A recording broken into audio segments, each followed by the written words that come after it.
Hope is being able to see that there is a light behind all the darkness. There is a light behind all the darkness. With this great line, a very grateful morning to all of our present here. Before you, thank you so much, sir, for giving me this golden opportunity to represent my speech and thoughts daily here. So today I would like to tell you little bit about positive thinking.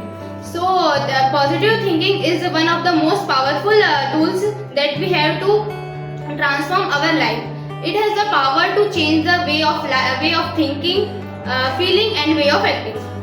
It is not just about for ignoring all the problem, but it's about for approaching our life with the sense of hope and positive thinking.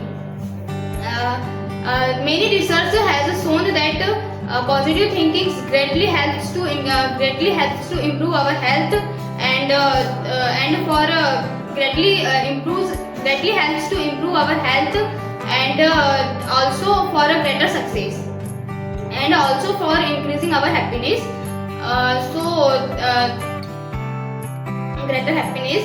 So let's embrace the power of positive thinking and create a bright and happier future around us with ourselves. Thank you so much for listening.